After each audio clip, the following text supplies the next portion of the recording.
Hello students, आज की class में हम गोली दर्पण के अंतर्गत रैखिक आवर्धन को विस्तार से समझेंगे और उसके लिए सूत्र की स्थापना करेंगे।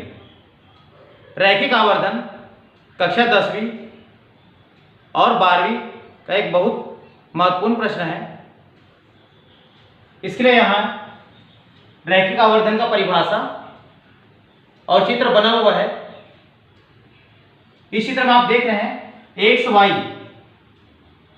वाई एक अवतल दर्पण है जिसका ध्रुव कैपिटल P और वक्रता केंद्र कैपिटल C है।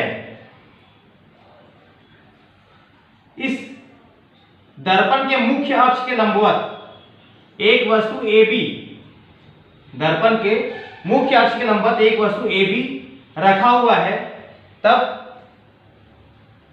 प्रतिबिंब की लंबाई और वस्तु की लंबाई के अनुपात को रैखिक आवर्धन कहते हैं। प्रतिबिंब की लंबाई और वस्तु की लंबाई के अनुपात को रैखिक आवर्धन कहते हैं। रैखिक आवर्धन बराबर प्रतिबिंब की लंबाई बटे वस्तु की लंबाई। यदि वस्तु की लंबाई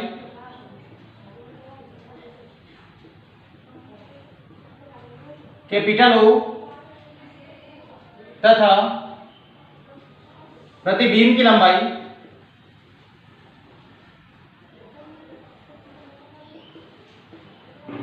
कैपिटल I हो तो रैखिक आवर्धन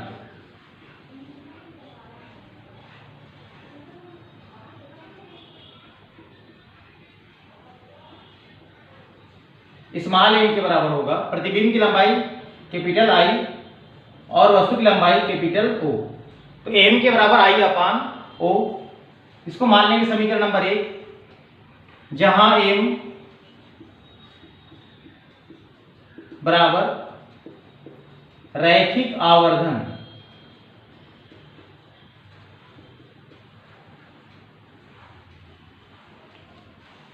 इसके बाद दोनों दर्पणों के लिए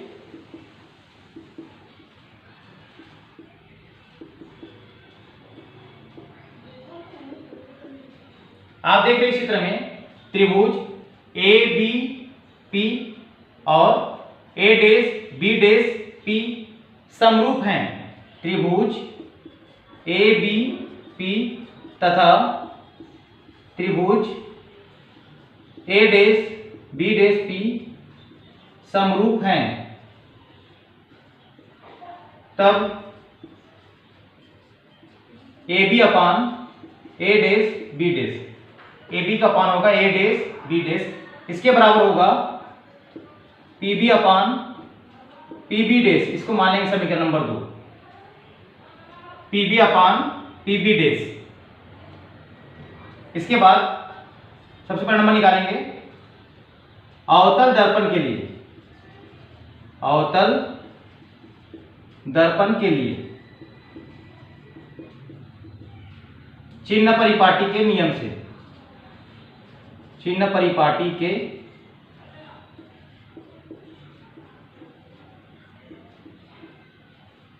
तो हम जानते हैं चिन्ह परिपाटी के नियम से प्रकाश किरणों को हम यहां मानकर चलते हैं कि वो बाईं ओर से आपतित होगी, या प्रकाश किरण या वस्तु बाईं ओर स्थित है। आपतित किरण की दिशा में मापी गई दूरियां धनात्मक और उसके विपरीत दिशा मापी गई दूरियां ऋणात्मक। तो यहां से वस्तु की लंबाई,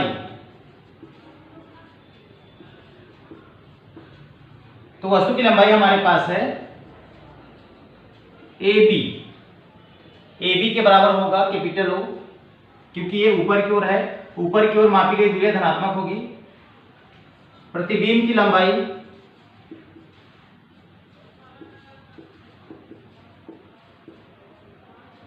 A'B', और ये नीचे की ओर है A'B', इसके बराबर होगा माइनस I। वस्तु की दूरी, तो वस्तु की दूरी हमारे पास है PB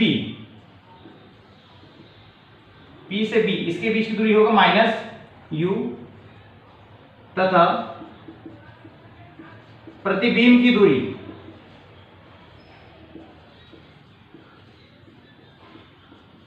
दूरी है PB डैश। तो PB डैश के बराबर होगा माइनस का V।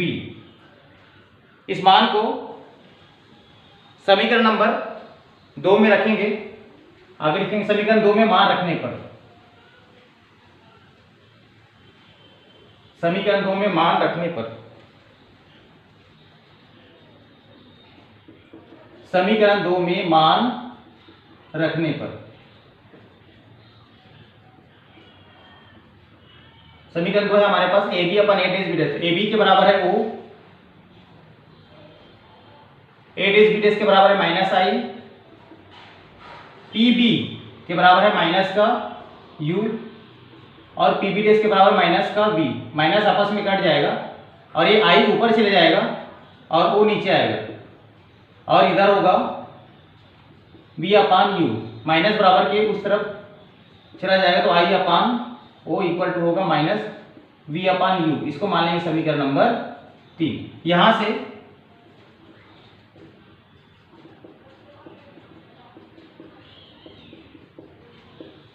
ये जो मान आया है ये अवतल दर्पण के लिए आया हुआ है। इसके बाद हम निकालेंगे उत्तल दर्पण के लिए।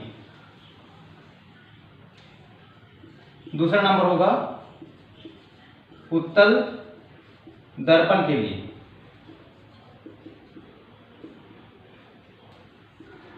चिन्ह परिपाटी के नियम से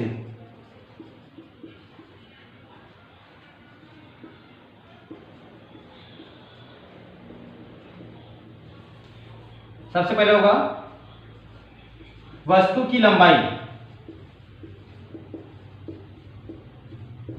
ए बी, तो वस्तु की लंबाई होगी O, क्योंकि वस्तु की लंबाई हमेशा ऊपर की ओर होगी। इसके बाद प्रतिबिंब की लंबाई,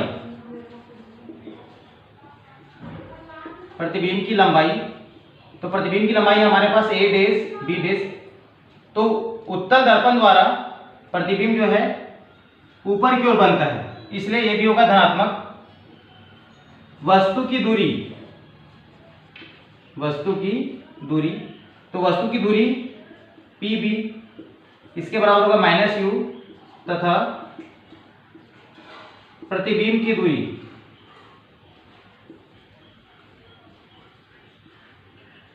PB डैश के बराबर होगा V, क्योंकि उत्तल दर्पण द्वारा प्रतिबिंब इस तरफ बनता है दाईं ओर, इसलिए धनात्मक होगा। इस प्रकार समीकरण 2 में मान रखने पर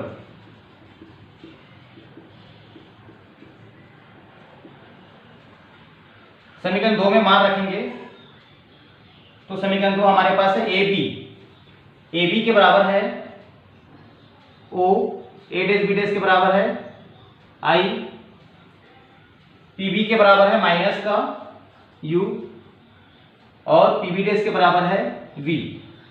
तो जब ये पलट जाएगा तो नीचे वाला जो है वो ऊपर चला जाएगा।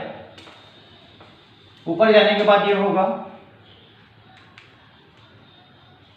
I upon O equal to होगा माइनस V अपान U।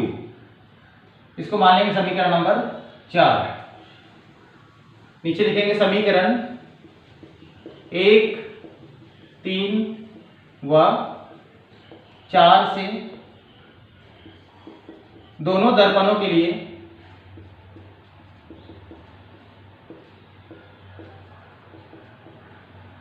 रैखिक आवर्धन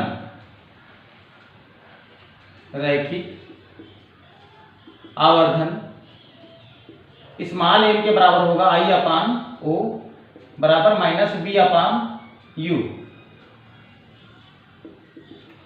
यही अभिष्ट व्यंजक है रैखिक आवर्धन का।